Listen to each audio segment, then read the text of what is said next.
தமிழக முதல்வர் வந்து பிஎம் வந்து வந்ததுலேருந்து உள்ளுக்கு போயிட்டாரு, சிகிச்சைக்கு போயிட்டாரு. அவங்க கிளம்புனே வந்துட்டு டிஸ்சார்ஜ் ஆகி. இது பற்றி நான் பேசினா அழகாக இருக்காது.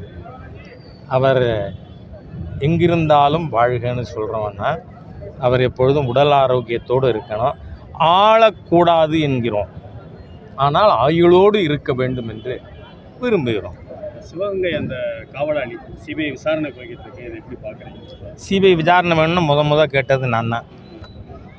ஏன்னா அன்றைக்கி நான் போனப்பவே வெளியில் வந்ததும் பத்திரிகை நண்பர்கள்ட்ட நான் பகிர்ந்து கொண்ட விஷயம், குடும்ப உறுப்பினர்களை பார்க்கும் பொழுதே அவர்கள் பயத்தின் உச்சத்தில் இருக்கிறார்கள், பீதியில் இருக்கிறார்கள் அப்படிங்கிறத என்னால் பார்க்க முடிஞ்சுது. நான் வெளியில் வரும்பொழுதே இதை சொல்லிட்டு வந்த உடனே தான் இப்போ திராவிட முன்னேற்ற கழகத்தை சேர்ந்த யார் பேரெல்லாம் அதில் அடிபடுதோ அவர்களெல்லாம் தான் கூப்பிட்டு எதிர்த்தாப்பில் இருக்கிற ஒரு கட்டடத்தில் வச்சு அந்த குடும்பத்தை மிரட்டினார்கள்னு. அதனால் தமிழக அரசாங்கம் இந்த வழக்கை இன்ஃப்ளூயன்ஸ் பண்ணாமல் இருக்கணும்னா சிபிஐ விசாரணை தான் வேணும்னு கேட்டோம். பல உண்மைகள் வெளியே வரும். திராவிட முன்னேற்ற கழகத்தின் complicity in that matter will be out soon. பாஜகவுடைய புதிய மண்டல் உறுப்பினர்கள் மாநாடு நடந்துச்சு, முருகபக்தர் மாநாடு நடந்தது, திமுகவுடைய பொதுக்குழு மாநாடு நடந்தது, தொடர்ந்து டிவிகேவும் மாநாடு நடந்தது. மதுரை மையமாக வச்சு வைக்கக்கூடிய கிளம்பு இல்லை. நீங்கள் 1995 உங்களுடைய ஞாபகத்தை புதுப்பிக்கிறதுக்காக சொல்கிறேன். 1995 பாரதிய ஜனதா கட்சியின் மாநில மாநாடு நான் பொறுப்பாளராக இருந்து மதுரையில் நடத்தியிருக்கேன். 45 நாட்கள் மதுரையிலேயே தங்கியிருந்து. அந்த மாதிரி மதுரை எங்கள் மீனாட்சி அம்மன் ஆட்சி செய்கின்ற ஒரு நகரம். அதனால் எல்லோரும் இங்கே வராங்க. ஆனால் அம்பாள் அவங்களுக்கெல்லாம் புத்தி கொடுக்கணும் அப்படின்னு மட்டும் கேட்டுக்கிறேன். நான் கீழடி குறித்து தொடர்ந்து மதுரையோட எம்பி விமர்சனம் பண்ணிக்கிட்டே இருக்காரு. பாரத பிரதமர் அவர்கள் அந்த முத்துக்களை கூட பார்த்தீங்கன்னா இல்லை அப்படின்னு விமர்சனம் பண்ணுறாரு. எது கீழடி குறித்தும் பாரத பிரதமர் ஏற்கனவே அந்த முத்துக்கள்லாம் வழங்கினார் பாருங்க.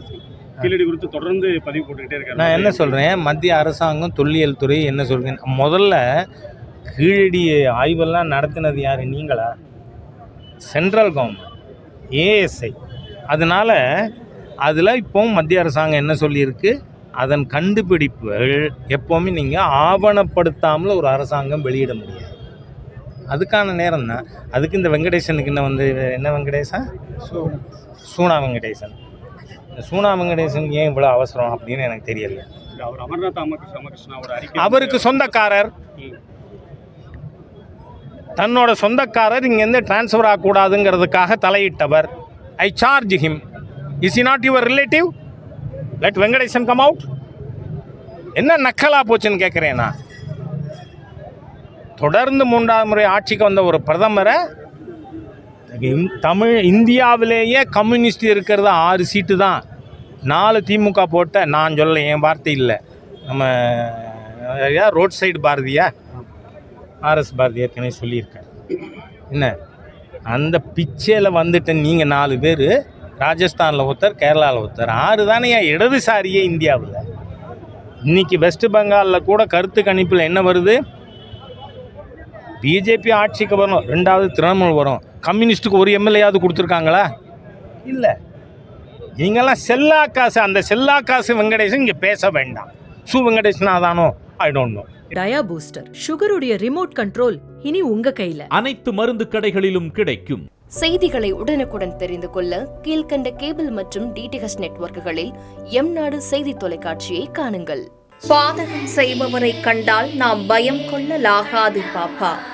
மோதி மிதித்து விடு பாப்பா, அவர் முகத்தில் உமிழ்ந்து விடு பாப்பா. அண்மை செய்திகளை உடனுக்குடன் தெரிந்து கொள்ள இணைந்திருங்கள் எம்நாடு தொலைக்காட்சியுடன்.